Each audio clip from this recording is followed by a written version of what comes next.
Welcome back, everyone.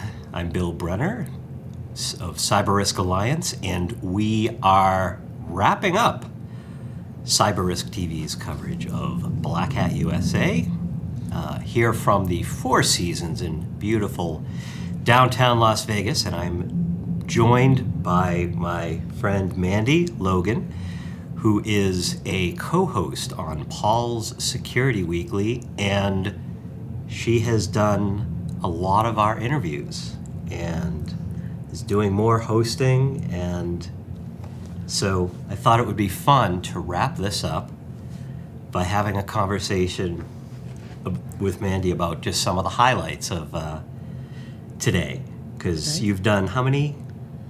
Today was 4 interviews I completed. Yep. Yesterday was 5. Yep. Yeah. So you and Jeff Mann, also of Paul's Security Weekly, have been doing all of these interviews, so a lot of execs. I asked Jeff about this the other night. Oh, yeah. But asking you, now that you've been through the 5 interviews, what are any of the conversation really stand out for you? Yes, definitely. One that comes to mind immediately, something I found really fascinating, was from Menlo Security with Andrew Harding about any browser becoming a secure enterprise browser. Yep. That one really struck with me, as well as information on mobile app security. I feel like those areas of threat and also advancement are so key and are so pivotal right now in the industry. And I really liked hearing about very broad, effective means for bringing not only usable and safe browsing to enterprises, but without having to force employees to learn a whole new enterprise browser. And then on the mobile application security, which that was with Nikos from Quokka. Yes. Yes.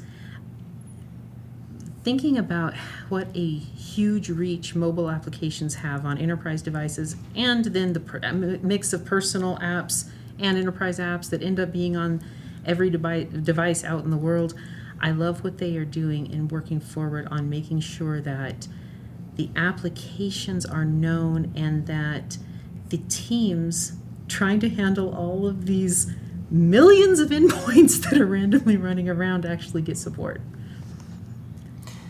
Yeah. Just a lot of the stuff coming out of Quokka has been really interesting to me as we've worked with them. And we actually have a panel cast coming up. Nice. That I'm really looking forward to, and it's going to be hosted by Mr. Michael Shima, host of Application Security Weekly, and we're putting him together with an all-star cast. So. Excellent. That will be very, very exciting. For today, I got to have a really good conversation with WISIS, so Women in Cybersecurity, a nonprofit organization that they just started in 2014, and yet they have an extreme global reach now between not only cybersecurity practitioners, those trying to learn, but with strategic global partners in the industry. And hearing more about their mission, the accomplishment, I thought that was fascinating.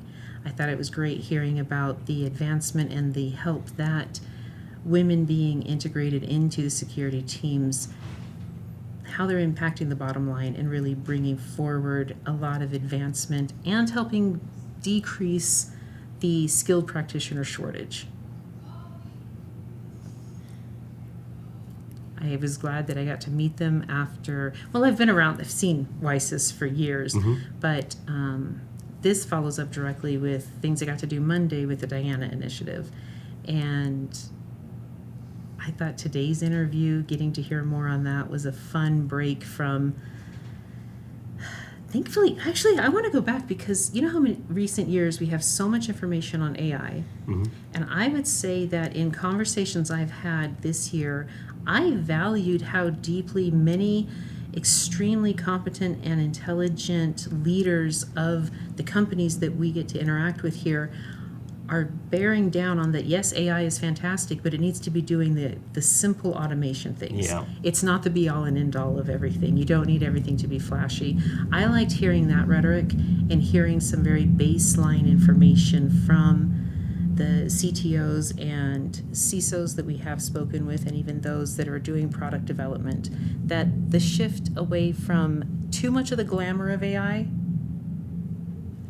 has been replaced with more going, yeah, AI is great, but let's make sure it takes care of the basics. And you also, others today, I think it was Jeff who spoke with Swim Lane. Oh no, I spoke with ProCircular, which was a customer of Swim Lane. I spoke with Swim Lane yesterday, but today Brandon Potter of ProCircular was on this morning, and what a fascinating view into seeing the profound impact that Swim Lane has had on their ability to increase their client base by, 50%, with only adding 1 or 2 additional analysts to their team. And they're an MSSP. So hearing the ROI, the real world implementation of Swim Lane, getting to see the customer perspective, I thoroughly enjoyed that interview. And just backtracking a little bit to the Diana initiative, because we both started our week, or I did anyway, with the dinner Sunday night. Yes. And it was just some great, fascinating conversation about people really trying to find their way in cybersecurity, and just a lot of value. So many smart people that, can help change the world. There was a lot of incredibly smart people. They just need some tools. Need the tools. And the dinner you're talking about was kind of specifically for neurodivergent individuals. So those with autism, ADHD, OCD, bipolar schizophrenia, different things that have an amazing powerhouse of a brain, but also it's kind of like Linux versus any other operating system. Need some adjustments in order to make everything work. At the dinner, I valued hearing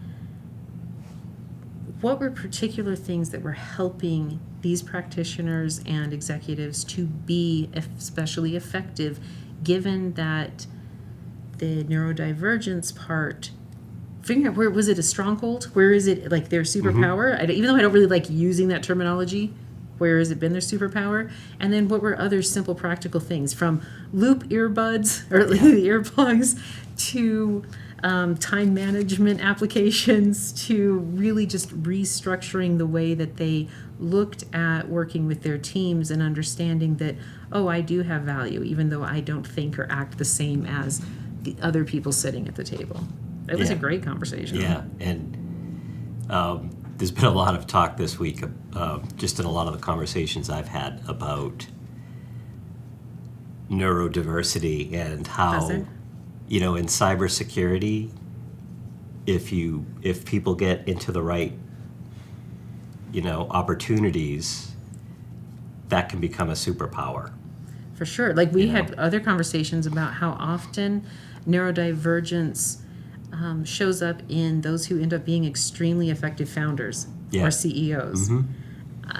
That skill set and the interconnectedness of brain power and computing power really works with the creative ability to found these companies, to direct teams, and to do it with a lot of times a very deep passion of integrity, and to do so with this deep sense of justice and really wanting to move innovation forward in sustainable ways. I feel like that's always a win-win. It's amazing to see an individual who can adapt to that, my brain does work differently than the others, but wow, I also fit really well right here, and it will be championed and encouraged and supported by the community. Yeah, I'm really looking forward to just seeing how this evolves over the next couple of BlackHats. Are you? Yeah, I am. Anyway, we're at the end of our time, but it's been great working with you this week. Looking forward to doing it more. And thanks to all of you for joining us throughout this week. And if you want to go back and take a look at all of the content that we have produced here at BlackHat, you can do that by visiting securityweekly.com/BlackHat. And you can also go to the SE Media homepage, where on the right there is a live, and you just go over where it says live and click it, and you'll see everything we're doing here. So, but thanks again, and hope everybody has a great rest of Security Summer Camp.